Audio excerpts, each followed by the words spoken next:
Hello friends, welcome to my channel. Friends, पिछले video में हम डिस्कस किए थे कि मैकेनिज्म ऑफ ड्राइंग के लिए कौन कौन से मैकेनिज्म होते हैं। ठीक है, तो यहाँ पे देखा था हमने दो स्टेप पे ड्राइंग अपना कंप्लीट होता है। एक होता है हीट ट्रांसफर, पहले किसी भी सब्सटेंस को ड्राइंग करने के लिए पहले उसमें हीट का ट्रांसफर होता है। फिर उसके बाद मास ट्रांसफर होता है, तो वो हमारा वाटर जो है रिमूव हो जाता है। तो ऐसे हमारा मैकेनिज्म ऑफ ड्राइंग देखा था, पिछले वीडियो में डिटेल में देखे थे, देख सकते हो उसमें जाके। अब इस वीडियो में हम डिस्कस करेंगे इक्विलिब्रियम रिलेशनशिप या इक्विलिब्रियम मॉइस्चर कंटेंट, और इसमें एक ग्राफ होगा जो ग्राफ यहां पर रिप्रेजेंट करेगा। देखिए ग्राफ आपको एक बार दिखा दें। ये जो ड्राइंग रेट कर्व होगा, ठीक है, ये ड्राइंग रेट कर्व को हम एकदम डीप डिस्कस करेंगे इस वीडियो में, तो बने रहिए हमारे साथ। चलिए स्टार्ट करते हैं वीडियो को। पहला पॉइंट है यहाँ पे इक्विलिब्रियम मॉइस्चर कंटेंट। ठीक है, तो इक्विलिब्रियम मॉइस्चर कंटेंट क्या होता है, जैसा कि नाम से क्लियर है। इक्विलिब्रियम मतलब बराबर, ठीक है। मॉइस्चर मतलब नमी। कंटेंट मतलब कितना ग्राहक है, ठीक है, कितना कंटेंट किए हुए हैं। ठीक है, तो यहाँ पे अगर इक्विलिब्रियम मॉइस्चर कंटेंट का डिफिनेशन देखें प्रॉपर, तो it is amount of water present in solid have same vapour pressure at atmosphere surrounding it. ठीक है, तो इक्विलिब्रियम मॉइस्चर कंटेंट का मतलब ये होता है, मान लीजिए ये कोई सॉलिड है, इसके अंदर मॉइस्चर है। ठीक, ये हमारा कोई सॉलिड है, ये सॉलिड, और इसके अंदर हमारा कोई मॉइस्चर है, और इसका अगर हम इक्विलिब्रियम मॉइस्चर कंटेंट कहें, कैसे कहें कि इसका जो है मॉइस्चर कंटेंट इक्विलिब्रियम है, तो एटमॉस्फेरिक जो मॉइस्चर है उससे कंपेयर करेंगे। मान लीजिए इसमें कितने मॉलिक्यूल्स है, 3 3 6 3 के 9 मॉलिक्यूल्स हैं किसके, वाटर के, सॉलिड के अंदर। वही 9 मॉलिक्यूल्स अगर हमारे एटमॉस्फेयर में भी हैं, ठीक है, एटमॉस्फेयर में भी हमारे 9 मॉलिक्यूल्स हैं, तो इसका मतलब है जो हमारा सॉलिड है, जितना इसका मॉइस्चर कंटेनिंग है, तो इक्विलिब्रियम विद द एटमॉस्फेयर है। ठीक है, इस पोजीशन को हम बोलते हैं इक्विलिब्रियम मॉइस्चर कंटेंट। ठीक है, समझ गए होंगे आप।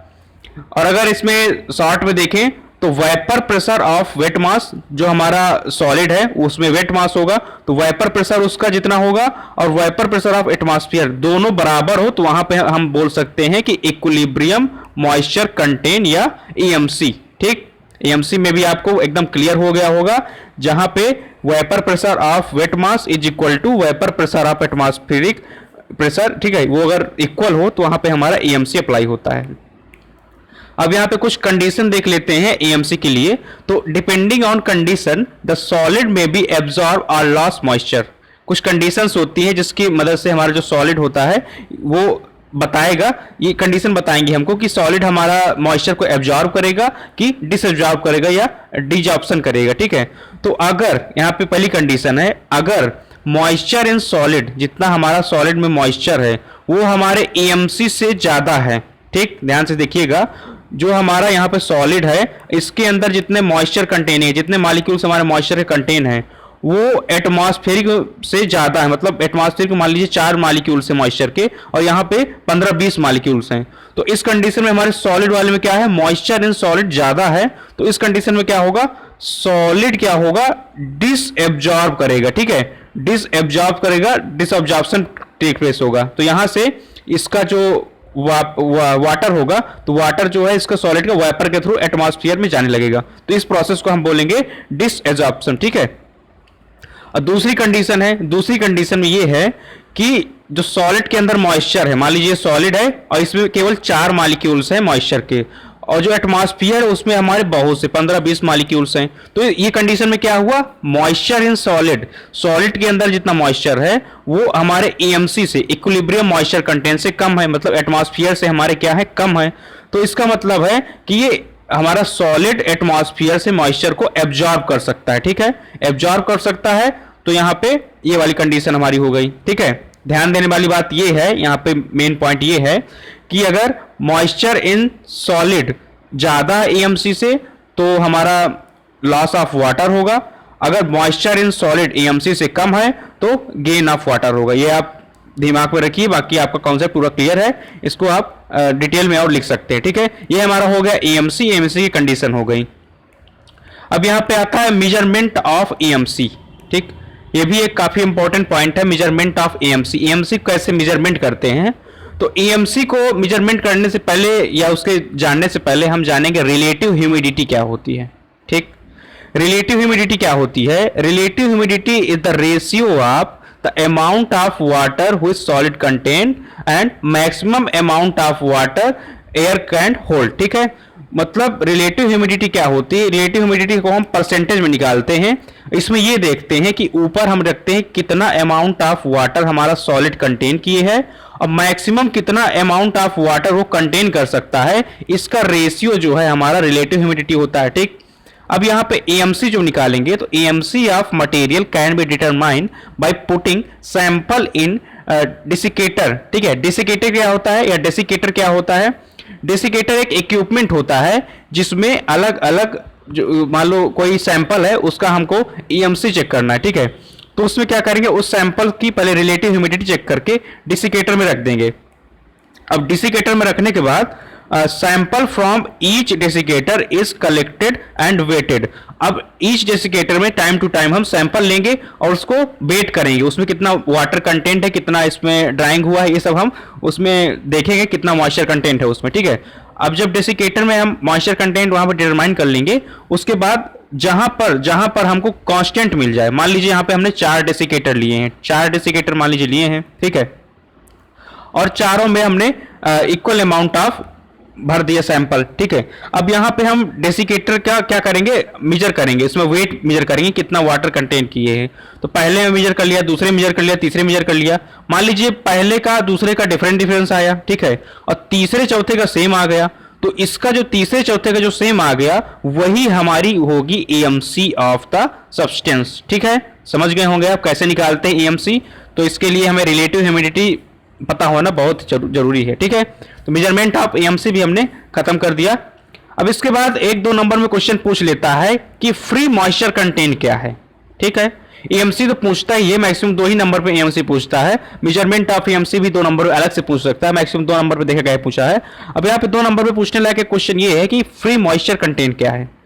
अब फ्री मॉइस्चर कंटेंट को अगर हम डिफाइन करें तो it is amount of water free to evaporate from solid surface free moisture content. मतलब फ्री मॉइस्चर कंटेंट क्या है या FMC क्या है? जैसे कोई सॉलिड है, ठीक है, और कोई सॉलिड में हमारा बहुत ही ज्यादा वो मॉइस्चर कंटेन है, एटमॉस्फेयर से कई ज्यादा गुना हमारा मॉइस्चर इसमें कंटेन किया, एटमॉस्फेयर में हमारा थोड़ा बहुत है। ठीक है, अब इसमें जब इसका इवेपोरेशन होगा, चूंकि ये स्टेट तो रहेगा नहीं, चूंकि अगर ये एटमॉस्फेयर में रखा जाएगा तो इसका तो वेपराइजेशन होना पक्का है। तो जब इसका वेपराइजेशन होगा तो इससे जो वेपर्स निकलेंगे, तो वहां पे जो वेपर्स निकल रहे हैं इसको हम बोलेंगे FMC या फ्री मॉइस्चर कंटेंट। ठीक है, ये हमारा फ्री मॉइस्चर कंटेंट होगा कि एकदम फ्री था ये यहाँ पे निकल जाएगा। तब तक ये फ्री मॉइस्चर कंटेंट निकलता रहेगा जब तक हमारा एटमॉस्फेरिक वाला मॉलिक्यूल्स मॉइस्चर के जितना है उसके सॉलिड के मॉलिक्यूल्स के बराबर नहीं हो जाते। ठीक है, तो यहाँ पर हमारा हो गया फ्री मॉइस्चर कंटेंट। अगर फ्री मॉइस्चर कंटेंट को हम शॉर्ट में देखें, ठीक है, तो free moisture content is equal to total water content, कितना टोटल वाटर कंटेंट किए है हमारा सॉलिड सब्सटेंस, ठीक है, कितना टोटल वाटर कंटेंट किए था, और कितना AMC है। AMC मतलब जब हमारा जो एक्सट्रैक्ट वाटर था, जो एटमॉस्फेयर प्रेशर से या एटमॉस्फेरिक एनवायरनमेंट से, एटमॉस्फेरिक मॉइस्चर से ज्यादा वाटर था, उसके निकल जाने के बाद जो बचेगा वो हमारा AMC होगा। तो जब टोटल मॉइस्चर कंटेंट किए था और जब बचा कुचा था उसमें डिवाइड कर देंगे तो हमारा फ्री मॉइस्चर कंटेंट आ जाएगा। ठीक है, मे बी आपको ये भी अच्छे समझ में आ गया होगा। ठीक, अब यहाँ पे आता है ड्राइंग रेट कर्व के लिए एक रेट रिलेशनशिप होती है। किसी भी अगर हम ड्राइंग कर रहे हैं तो उसमें लॉस ऑफ ड्राइंग का परसेंटेज निकालना हो या मॉइस्चर कंटेंट का परसेंटेज निकालना हो तो वो सब कैसे निकालेंगे, इसमें थोड़ा ध्यान से देखेंगे, अच्छे से इसको देखिएगा, समझिएगा। ठीक है, तो पहले जानते हैं रेट रिलेशनशिप क्या होती है। तो रेट रिलेशनशिप ये होगी कि कितना सब्सटेंस को ड्राई करने के लिए कितना हमको हीट प्रोड्यूस करना पड़ा और कितना टाइम लगा, ये सब का जो रिलेशनशिप होता है वो हमारा रेट रिलेशनशिप के अंदर आता है। ठीक है, अब यहाँ पे पहला पॉइंट है इन दिस वेट स्लॉप कैसे करते हैं इसका टेस्टिंग। ठीक है, प्रैक्टिकली कैसे परफॉर्म करते हैं, इसका प्रैक्टिकल भी प्रॉपर होता है रेट रिलेशनशिप वाला, उसको लैब में आपको परफॉर्म किया गया होगा। ठीक है, इसमें क्या करते हैं, वेट स्लॉब लेते हैं। ठीक है, वेट स्लॉब मतलब या कोई वेट स्लैरी ले लिया, जो स्लैरी मतलब किसी पाउडर और लिक्विड का मिक्सचर मान लीजिए ले लिया। ठीक है, वो मटेरियल हमने ले लिया और जो कि हाई मॉइस्चर कंटेन किए होता है। जाहिर सी बात है, अगर पाउडर है या कोई स्लैरी हम बनाए हुए हैं उसके लिक्विड के साथ, तो मॉइस्चर कंटेन हाई अमाउंट में कट किए रहेगा, ठीक है। अब क्या करेंगे, to be dry is placed in a tray. अब इसको जो हमारा स्लैरी है उसको एक ट्रे में हमने रख दिया, ठीक। किस पर्पज से रखा ट्रे में, ड्राई करने के पर्पज से हमने एक ट्रे में उस स्लैरी को बिथरा दिया, रख दिया, ठीक है। अब क्या करेंगे, और वो जो हमारा ट्रे था, ट्रे के जो बॉटम है, मतलब ये तल, नीचे का तल है, और इसकी जो बॉर्डर है, इस सब में क्या है, इंसुलेटेड लगा हुआ, ठीक है। इंसुलेटेड मतलब ऐसा सब्सटेंस लगा हुआ है जो टेम्परेचर के चेंज को रेसिस्ट करेगा, ठीक है। आउटर एटमॉस्फेयर से जो टेम्परेचर का चेंज होगा उसको रेसिस्ट करेगा। तो यहां सिर्फ चारों ओर क्या लगा हुआ है, इंसुलेटेड लगा हुआ है, ठीक है।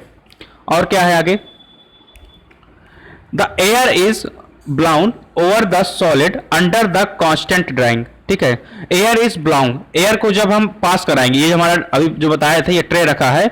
अब इसमें क्या करेंगे हम, ऊपर से ये इंसुलेटेड ट्रे है हमारा, इसके अंदर मटेरियल हमारी स्लैरी भरी हुई है। अब यहां से हम एयर को ब्लाउन कराएंगे, ठीक है। जब एयर को हमने ब्लाउन कराया over the solid under the constant drawing, constant drawing करते हुए, कांस्टेंट ड्राइंग मतलब इसमें हमारा एयर का वेलोसिटी और एयर में जितना टेम्परेचर है और उसकी जितनी ह्यूमिडिटी है, मतलब उसका सीधापन है, और उसका जितना प्रेशर है, वो सब कांस्टेंट रहेगा, ठीक है। तो कांस्टेंट फ्लो में हम एयर को ब्लो कराएंगे तो क्या होगा, एक टाइम के बाद जो स्लॉब होगा तो उसका वेट जो है उसको नापेंगे, ठीक है। जब एक टाइम तक हम, एक फिक्स टाइम तक हम यहाँ पे एयर को पास कराएंगे तो कुछ ना कुछ इसमें जो मॉइस्चर होगा वो डिक्रीज होगा इस मटेरियल का, ठीक है। जब मॉइस्चर डिक्रीज होगा तब वहां पे हम अपने ट्रे में जो मटेरियल है उसको मेजर करेंगे, ठीक है। तो जब मेजर करेंगे तो वहां पे देखेंगे कि वेट ऑफ टू पीरियड, कौन कौन से टू पीरियड, जब हमने मॉइस्चर यहां पे लॉस नहीं हुआ था तब उसका वेट क्या था, ठीक है।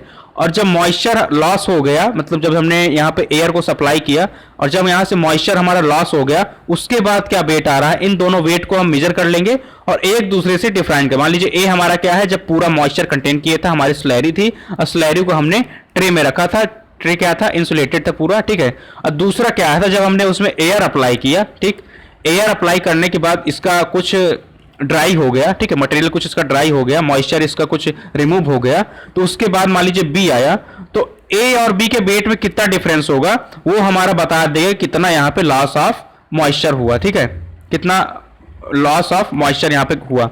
अगर यहाँ पे परसेंटेज में लॉस ऑफ ड्राई निकालें, ठीक है, तो वो कैसे निकालेंगे देख लीजिए। अगर लॉस ऑफ ड्राइंग निकालने के लिए आ जाए एग्जाम में या फिर जनरली लैब में इसको परफॉर्म किए होंगे या करेंगे तो ये काम देगा उसमें। तो लॉस ऑफ ड्राइंग निकालने के लिए फार्मूला होता है mass of water in sample upon total mass of sample. Mass of water in sample मतलब जो वाटर का सैंपल था, ठीक है, मतलब जो हमारा सैंपल लिए थे, सैंपल कहाँ से लिए थे, ये मान लीजिए हमको ड्राइंग करने के लिए ट्रे में सैंपल लिए थे। अब इसमें जब दोनों को डिवाइड किए, जो वेट वाला था, वेट वाला मान लीजिए ए था और बी से डिवाइड किया, तो वहां पे क्या निकल आया, हमारा वाटर कितना प्रेजेंट है हमारे सैंपल में, ठीक है।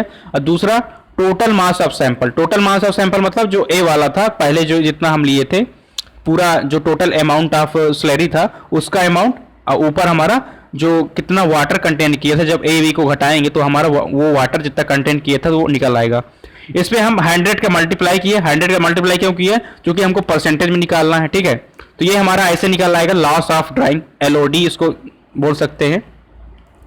और दूसरा अगर हमको moisture content, loss of drawing तो हमने निकाल लिया इस फार्मूले से, ठीक है। अब दूसरा अगर हमको मॉइस्चर कंटेंट निकालना है, कितना मॉइस्चर कंटेंट किया है हमारा ये स्लैरी, तो अगर मॉइस्चर कंटेंट निकालना है तो mass of water in sample, ठीक है, वही चीज है जो यहाँ पे ऊपर था, mass of water in sample. जब ए वाले को मतलब जो बिना ड्राइंग वाला था और बी मतलब जो ड्राइंग के बाद है, उनके बीच जो घटाए थे, जो लॉस आ रहा था वो हमारा loss mass of water in sample. और दूसरा आता है नीचे वाला mass of dry sample, dry sample मतलब बी वाला, ठीक है। यहाँ पे बी वाला क्या है, ड्राई सैंपल। ड्राई सैंपल को नीचे रख देंगे और mass of water in sample ऊपर रख देंगे और इसमें क्या कर देंगे 100 का मल्टीप्लाई। क्यों 100 का मल्टीप्लाई कर रहे हैं, क्योंकि इसमें भी हमको परसेंटेज में चाहिए, ठीक है। उसके बाद अगर हम यहाँ पे मॉइस्चर कंटेंट भी निकाल लिए, लॉस ऑफ ड्राइंग भी निकाल लिए, अगर यहाँ पे हमको ड्राइंग रेट पता करना है, किस रेट से हमारा जो मटेरियल है वो ड्राई हुआ है स्लैरी का, तो ड्राइंग रेट के लिए एक फार्मूला होता है weight of water in sample, ठीक है, कितना वेट ऑफ वाटर है सैंपल में, जो हमने ए और बी को घटाने के बाद पता चल जाता है। और दूसरा, कितना टाइम लगा था इसको ड्राई करने में, ठीक है, ए से बी बनाने, मतलब वेट से इसको ड्राई करने में कितना टाइम लगा था। और वेट ऑफ ड्राई सॉलिड, जो हमारा बी वाला है, इसका वेट कितना है, इसको अगर हम रख देंगे और इसको सॉल्व कर लेंगे, कैलकुलेट कर लेंगे, तो हमारे यहाँ पे drying rate of the dryer आ जाएगा। ठीक है, कितना ड्राइंग रेट था हमारा स्लरी जो हम लिए थे, उसका ड्राइंग रेट कितना था, यहां से हम निकाल सकते हैं। अब यहां पे एक क्वेश्चन आ जाता है एग्जाम में कि ड्राइंग रेट कर्व क्या है। ठीक है, तो ड्राइंग रेट कर्व क्या है, तो ड्राइंग रेट कर्व को अगर सिंपल वे में कहें, ड्राइंग रेट कर्व ऐसा कर्व होता है जो किसी भी मटेरियल को हम ड्राइंग करते हैं तो उसमें ड्राइंग प्रोसेस में आने वाले सभी फेजेस को हमारा ड्राइंग रेट कर्व दिखा देता है। ठीक है, सभी फेजों को, जो इनिशियल फेज होता है या कांस्टेंट रेट पीरियड होता है या फर्स्ट फॉलिंग रेट पीरियड होता है, ये सभी पीरियड को हमारा कौन दिखा देता है, ड्राइंग रेट कर्व दिखा देता है। कैसे ड्राइंग रेट कर्व ड्रा होता है, इस पे देख सकते हैं स्क्रीन पे आप, सिंपल सा। ठीक, यहां पे एक ऐसे प्लॉट कर देते हैं। ठीक, यहां पे पॉइंट ए से हमारा ड्राइंग स्टार्ट हो रहा है, यहां पे पॉइंट बी तक जा रहा है, इसको हम बोलेंगे इनिशियल एडजस्टमेंट। समझते जाइए, समझ आएगा लास्ट तक। ठीक है, और यहाँ पे बी से सी तक है, बी से सी तक को हम बोलते हैं कांस्टेंट रेट पीरियड। ठीक है, बी से सी देखिए यहाँ पे कांस्टेंट है एकदम लाइन, तो इसको बोलेंगे कांस्टेंट रेट पीरियड। और सी से डी है तो उसको बोलेंगे फर्स्ट फॉलिंग रेट पीरियड। ठीक है, और जो हमारा डी से ई है इसको बोलेंगे सेकेंड फॉलिंग रेट पीरियड। ठीक है, सेकेंड फॉलिंग रेट पीरियड। अगर सी पॉइंट को बेसिकली बात करें तो सी पॉइंट चूंकि यहाँ पे डिक्लाइन हो रहा है तो सी को हम बोलेंगे क्रिटिकल मॉइस्चर कंटेन। सी को हम क्या बोलेंगे, क्रिटिकल मॉइस्चर कंटेन। और डी को क्या बोलेंगे, सेकेंड क्रिटिकल मॉइस्चर कंटेन। ठीक है, दोनों में फॉलिंग हो रही है, फर्स्ट फॉलिंग हो रही है सी से डी से और सेकेंड फॉलिंग हो रही है डी से ई में। ठीक है, और यहां पे जो ई होगा, ई हमारा होगा इक्विलिब्रियम मॉइस्चर कंटेंट। ठीक है, इन सभी को हम अभी डिटेल में एकदम समझेंगे कैसे इसको करेंगे। और ये जो ग्राफ होता है, ठीक है, ये कर्व या ग्राफ दो उसमें होता है, एक तो हमारा कितना मॉइस्चर कंटेन किए है उस पे, और दूसरा ड्राइंग रेट कितना है। ठीक है, इस साइड हमारा मॉइस्चर कंटेंट बताता है और इस साइड ड्राइंग रेट कितना तेज हो रहा है। ठीक है, उसके बीच हमारा एक ग्राफ प्लॉट होता है। 2-3 बार प्रैक्टिस करेंगे, ग्राफ आप बना लेंगे आराम से। अब यहाँ पे ग्राफ के अंदर क्या है उसको देखते हैं, यहाँ पे जो लिखा हुआ है उसकी मदद से। It represent different change during drawing. ठीक है, जैसे कि अभी आपको बताया कि ड्राइंग रेट कर्व यही रिप्रेजेंट करता है कि ड्राइंग प्रोसेस के दौरान हमारा कौन कौन सा चेंज आ रहा है उसमें फेजेस में, वही हमारे बताता है। अब पहला फेज में अगर देखें ए पॉइंट में, time corresponding A to B, अगर ए टू बी में देखें यहाँ पे, ये देखिए ए टू बी है, यहाँ पे ऊपर देख सकते हैं। ए टू बी को हम इनिशियल एडजस्टमेंट पीरियड बोलते हैं, अभी आपको बताए थे वही चीज लिखा है। और इसमें क्या होता है, during this period solid absorb heat, इसमें क्या करता है, इस पीरियड में जो सॉलिड मटेरियल होता है वो हीट को एब्जॉर्ब करता है। किस लिए ऑब्जर्व करता है, मॉइस्चर को हटाने के लिए। ठीक है, और टेम्परेचर इंक्रीज, टेम्परेचर चूंकि हीट अगर एब्जॉर्व करेगा तो टेम्परेचर बढ़ेगा, जायज सी बात है। और उसके बाद मॉइस्चर क्या होगा, हमारा इवेपोरेट होना स्टार्ट होने लगता है। ठीक है, तो अगर ए और बी वाले फेज की बात करें, ए बी वाले फेज की, तो ये इनिशियल एडजस्टमेंट पीरियड होता है, याद करने लायक है। और उसके बाद इसमें क्या होता है, हीट को एब्जॉर्व करता है, टेम्परेचर बढ़ाता है और हमारे यहाँ पे मॉइस्चर का इवेपोरेशन स्टार्ट हो जाता है। ठीक, अब दूसरा पीरियड आता है बी से सी। ठीक है, बी से सी, जिसको हम बोलते हैं कांस्टेंट रेट पीरियड। अब इस कांस्टेंट रेट पीरियड में क्या होता है, इसमें दिखा देते हैं आपको। ये कांस्टेंट रेट पीरियड बी से सी में क्या होता है, ये कि ए वाले के लिए यहाँ पे दिया है rate of heating is equal to rate of working. ठीक है, अब बी वाले के लिए हम यहाँ पे देखें, अगर कांस्टेंट रेट पीरियड में क्या होता है, इसमें टेम्परेचर कांस्टेंट रहता है। जब यहाँ पे एक निश्चित सीमा तक जब वो हीट को एब्जॉर्ब कर देगा तो टेम्परेचर हमारा पक्का है कि कांस्टेंट ही रहेगा। तो हमारा बी से सी वाले में टेम्परेचर कांस्टेंट रहेगा, उसमें फिर बाद में क्या होता है, ड्राइंग इज कांस्टेंट और ड्राइंग रेट भी कांस्टेंट रहेगा, टेम्परेचर कांस्टेंट और ड्राइंग भी आराम से होता रहेगा। ड्राइंग कैसे होगा, इवेपोरेशन के थ्रू। ठीक है, तो यहाँ पे थोड़ा सा चित्र के मदद से यहाँ पे दिखाने की कोशिश किया गया है कि जब यहाँ पे हॉट एयर को गेन कर लेगा या हीट को गेन कर लेगा तो उसके बाद यहाँ पे इवेपोरेशन होना स्टार्ट हो जाता है हमारे बीसी वाले फेज में। ठीक है, और ये डिफ्यूजन होता है यहाँ से। और इसमें जो सेकेंड वाला फेज है, अगर इसमें देखें एक कंडीशन, तो rate of evaporation, rate of diffusion दोनों बराबर होते हैं, ठीक है। डिफ्यूजन मतलब यहां से कितना तेजी से हाई कंसंट्रेशन से लो कंसंट्रेशन में कितने मॉलिक्यूल्स फ्लो हो रहे हैं, वो हमारा डिफ्यूजन होता है। और रेट ऑफ इवेपोरेशन डिफ्यूजन के हमारे बराबर हो जाता है, ठीक। अब तीसरा आता है जिसमें हमारा CD वाला पॉइंट है, ठीक है। C क्या है हमारा, क्रिटिकल मॉइस्चर कंटेंट, और D क्या है, CD वाला फेज जो बन जाता है सेकेंड क्रिटिकल मॉइस्चर कंटेंट। अब इसमें जो CD के बीच में गैप होता है उसको हम फर्स्ट फॉलिंग रेट पीरियड बोलते हैं। क्या बोलते हैं, फर्स्ट फॉलिंग रेट पीरियड। ऊपर अभी ग्राफ में आपको बताए थे, फर्स्ट फॉलिंग रेट पीरियड बोलते हैं। अब क्यों बोलते हैं थोड़ा देख लेते हैं इसके बारे में। सरफेस वाटर रिप्लेसमेंट रिड्यूस, इसमें सरफेस वाटर रिप्लेसमेंट जो है रिड्यूस हो जाता है। ड्राई स्पॉट, इसमें क्या होता है, इस फेज में C से D वाले में ड्राई स्पॉट का बनना प्रारंभ हो जाता है या ड्राई स्पॉट बनने लगते हैं। और the point D is replacement reduce dry spot begin to appear, ठीक है। यहाँ पे जो ये देखिए यहाँ पे ड्राई स्पॉट बनने लगे हैं, ठीक है। ये क्या है, ड्राइंग स्पॉट बनने लगे हैं। और drying spot begin to appear, the point D is referred as second critical point.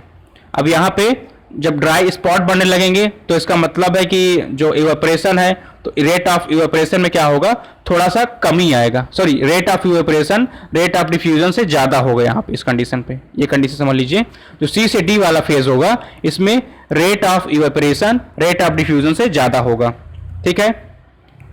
अब हमारा लास्ट फेज आता है, लास्ट फेज कौन सा है हमारा, D से E फेज, ठीक है। D से E फेज क्या होता है, इसको हम सेकेंड फॉलिंग रेट पीरियड बोलते हैं। सेकेंड फॉलिंग रेट पीरियड में क्या होता है, during this period drying rate fall rapidly then first falling period. इसमें क्या होता है, जो ड्राइंग रेट होता है वो बहुत तेजी से क्या होता है, डिक्रीज होता है या फॉल होता है, ठीक है। और जो इसमें पॉइंट E होता है इसको सेकेंड फॉलिंग पीरियड भी बोलते हैं। और इसमें जो पॉइंट E होता है, पॉइंट E पे क्या होता है, तब तक ये ड्राइंग होता रहता है जब तक इसमें इक्विलिब्रियम मॉइस्चर कंटेन ना हो जाए। मतलब जिस सब्सटेंस को हम यहाँ पे, जैसे यहाँ पे कंटेनर है, कंटेनर में सब्सटेंस भरा हुआ है, जिस सब्सटेंस को हम यहाँ पे ड्राई कर रहे हैं उसका मॉइस्चर हम जिस एटमॉस्फेयर में ड्राई कर रहे हैं उसके बराबर ना हो जाए, तब तक हमारा ड्राइंग चलता रहेगा, ठीक है। तो यहाँ पे जब तक E ना आ जाए, तो यहाँ पे E आ गया, तो E क्या है, इक्विलिब्रियम मॉइस्चर कंटेंट। जितना हमारा सॉलिड मॉइस्चर कंटेंट किए है उतना हमारा एटमॉस्फेयर मॉइस्चर कंटेंट किए है, तो ये कंडीशन में हमारा ड्राइंग क्या होता है, रुक जाता है। तो यहाँ पे हम हॉट एयर अगर पॉज भी करेंगे तो यहाँ पे हमारा इवेपोरेशन क्या है, वो बंद हो जाएगा, इवेपोरेशन हमारा नहीं होगा, ठीक है। ऐसे रिप्रेजेंट कर सकते हैं एग्जामिनेशन में, अच्छा इंप्रेशन बढ़ेगा, ठीक है। और उसमें अगर E जो है, तो E जो हमारा E वाला पॉइंट है, E वाले पॉइंट में क्या होता है, ड्राइंग रेट हमारा 0 हो जाता है, ठीक है। क्योंकि इसमें मॉइस्चर बचता ही नहीं है, जितना मॉइस्चर हमारा कंटेनर में होता है उतना मॉइस्चर हमारा एटमॉस्फेयर में हो जाता है, तो यहाँ से मॉइस्चर का ट्रांसफर हो ही नहीं सकता है, ठीक है। इसीलिए हमारा E वाले में ड्राइंग रेट हमारा 0 हो जाता है या ड्राइंग रेट नहीं होता है। और टेम्परेचर मॉइस्चर रिमेन कांस्टेंट, और हमारा ये टेम्परेचर और मॉइस्चर हमारा कांस्टेंट बना हुआ होता है और हमें यहाँ पे पूरा ड्राई मटेरियल प्राप्त हो जाता है, ठीक है। इसका आप पूरा प्रैक्टिकल परफॉर्म करेंगे, आपके यहाँ पे सिलेबस में प्रैक्टिकल है, इसका प्रैक्टिकल जब परफॉर्म करेंगे तो आपको और अच्छे से आ जाएगा। अगर अभी क्लियर ना हुआ हो तो दोबारा से वीडियो को देख लीजिए, पक्का आपको क्लियर हो जाएगा, ठीक है। और इसमें ये फार्मूला वगैरह पढ़ लीजिएगा, ये फार्मूला एग्जाम में पूछ सकता है 2 नंबर पे कि लॉस ऑफ ड्राइंग का फार्मूला क्या होगा, मॉइस्चर कंटेंट का फार्मूला क्या होगा, ड्राइंग रेट का फार्मूला क्या होगा, ठीक है। और बाकी हमने इसमें काफी कुछ बहुत डिटेल में डिस्कस कर दिया है। और ये नोट्स आपको डाउनलोड करना हो तो ये ड्राइंग का जो लास्ट पार्ट होगा जिसमें हम ये ड्राइंग के जो लास्ट इक्विपमेंट होगा उसको डिस्कस करेंगे, उसी से आपको ये PDF डाउनलोड करने के लिए मिल जाएगा, आराम से आप डाउनलोड कर सकते हैं। वीडियो पसंद आया तो लाइक कीजिए, चैनल को सब्सक्राइब कीजिए। Thank you.